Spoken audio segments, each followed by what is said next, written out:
So guys, welcome po sa ating pong YouTube channel. So meron po tayo ditong Fukuda na 14 inches sa RTTV. So ang problem po niya, hindi po siya nagpa-power. Ano po, saksak po natin para makita po natin. So yan. So ayan guys, ano po, pero parang merong nagwiwistle, ano po, may nagwiwistle sa loob. Pero kung mapapansin po ninyo, yung kanya pong indicator wala, hindi umiilaw. So, check po natin siya guys.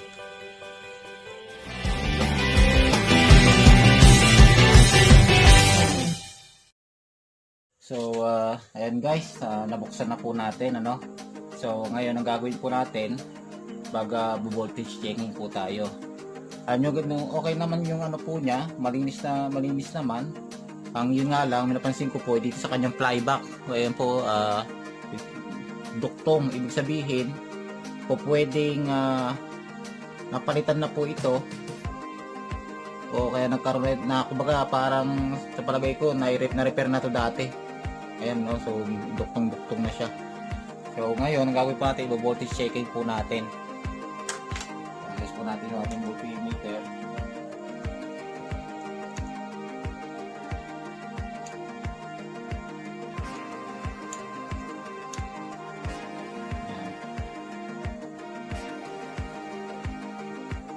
Sasaksak natin siya.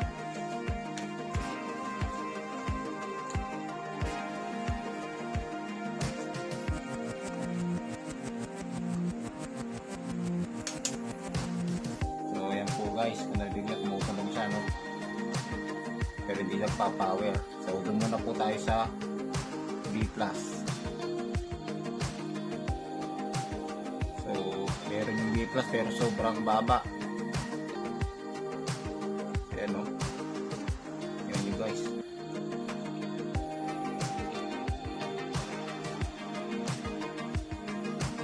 Volts, naglalaro lang doon.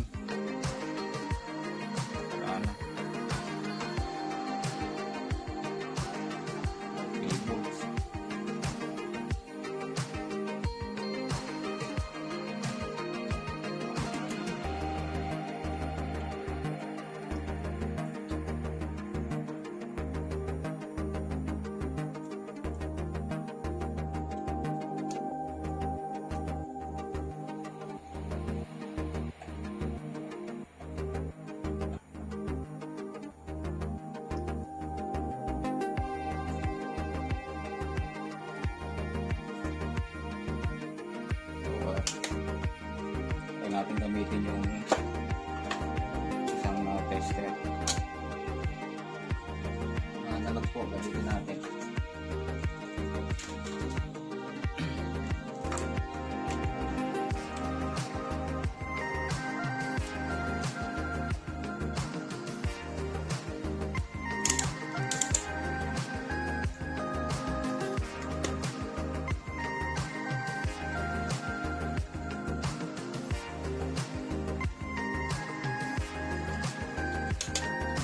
Guys,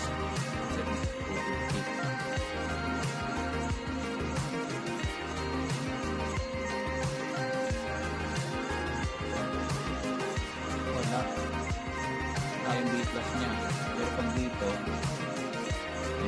kung sa secondary ng chopper, meron po siya, pero pag nagpass wala na. So try natin mag-hang po natin yung resistor papunta sa may B+ para makita po natin kung saan tayo, kung sa baba o sa taas. Hang po natin siya, tapos mag-voltage checking po tayo ulit.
transistor.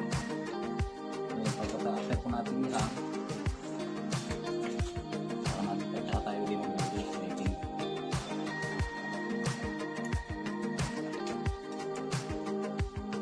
So yun, nahang na po natin. Ngayon, voltage checking po tayo ulit para makita natin kung saan tayo magpo-focus.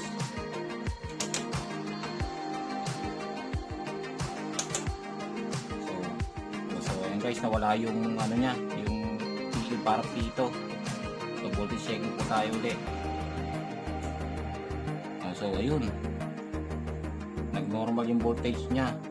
So ibig sabihin okay po dito sa baba. So nandito lang sa horizontal section yung problem po nito.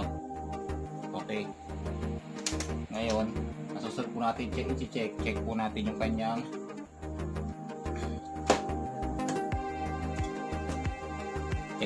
kanyang horizontal output ng transistor.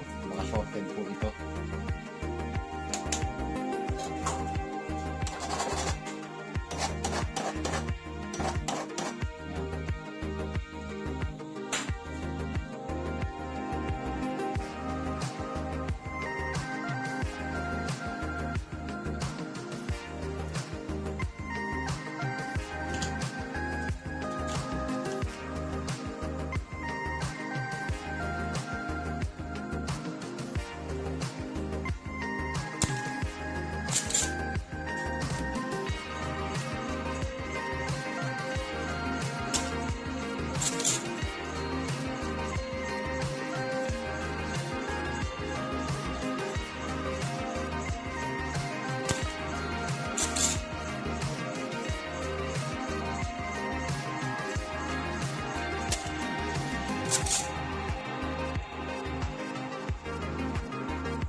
Balik natin yung resistor na tinanggal po natin kanina.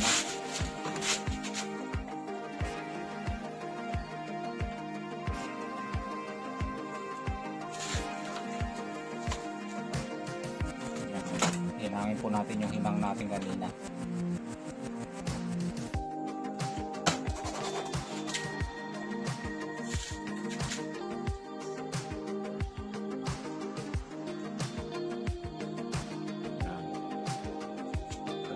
Natin yung transistor.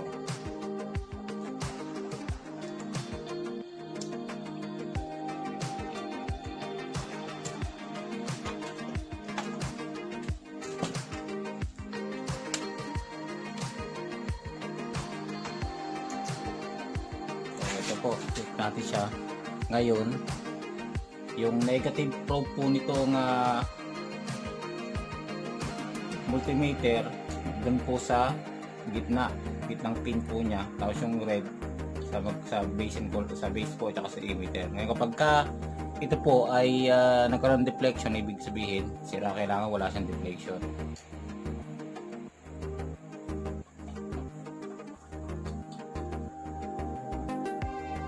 Mali yung resistor natin times 1. Sorry guys, hindi ko nakita ko dyan. So yun, nag-deflect siya, ibig sabihin shorted po ito. Ayan. pagka yung sa red ang nasa collector, nag-deflect siya. Pag yung negative, nag-deflect din. So sira po ito, shorted na siya. So ngayon papalitan na po natin ito. So ang pan po nito ay D1555. So harap po tayo nito. So, stay tuned na kayo guys. Meron na po tayong ipapalit. Ano po? So ito po ipapalit po natin. At ito yung luma na ipapalit. So ipapakita ko sa inyo guys. So nung test po natin yung isa kanina, yung negative probe po niya nasa collector. So yung red base collector. So nakita niyo po nag-deflect parehas. Pag pinalit siya, pag yung red probe naman ang nasa collector tapos base emitter, nag-reflect din.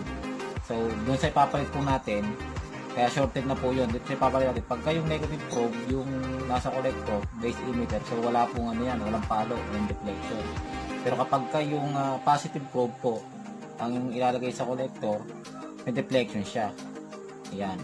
So pero pagka yung negative probe ang nasa collector, base emitter yung positive, so walang parang ang dating po niya parang yung sa diode, parang check po ng diode. So ikabit po natin para matesting po natin ulit pagkatapos.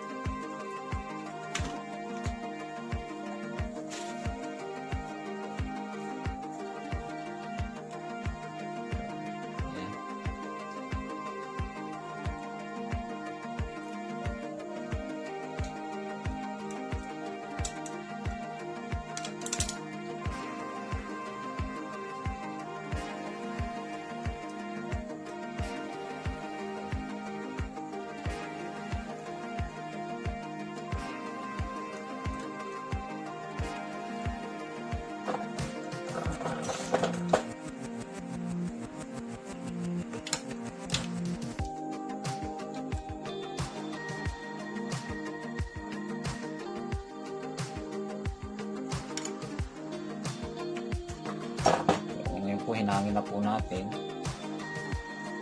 sa testingin guys. Tapos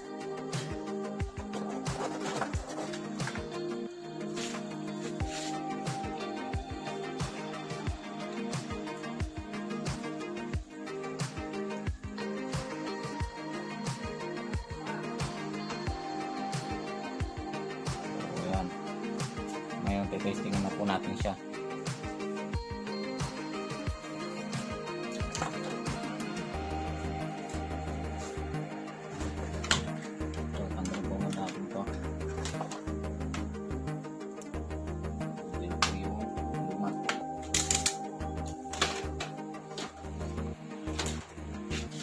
Ikabit po natin siya para mag-testing.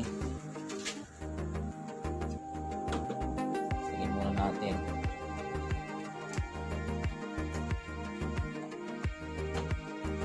Tignan natin kung gagana na. O sana nga po gumana na. Sana yun lang. Nabakit ko muna yung mga panpo niya.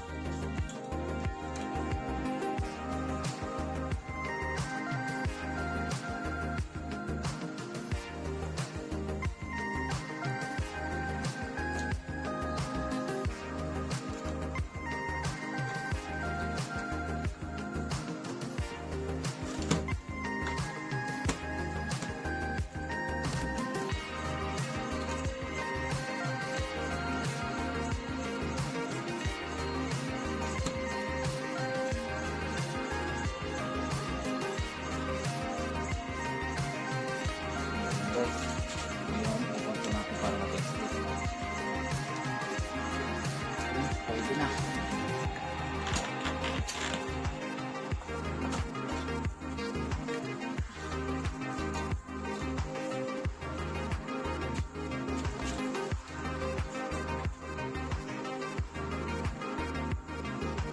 Sana guys, yun lang.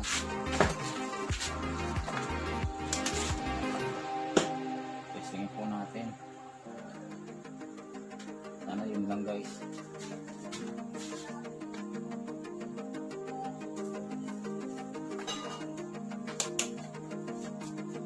Ayun. Nag-oscillate siya guys. Ayun. Ayos. O yan guys, ganun lang. So, yung kanya pong horizontal output ang sira. So, blue lang siya kasi wala pang antena. Pag ginagawa ko ng antena yan, magkaka-channel na. So, sana po guys, meron po kayong natutunan. At, huwag niyo pong kakalimutan mag-subscribe sa channel po natin. At, click niyo na rin po yung notification bell para updated po kayo pag may bago po tayong mga video.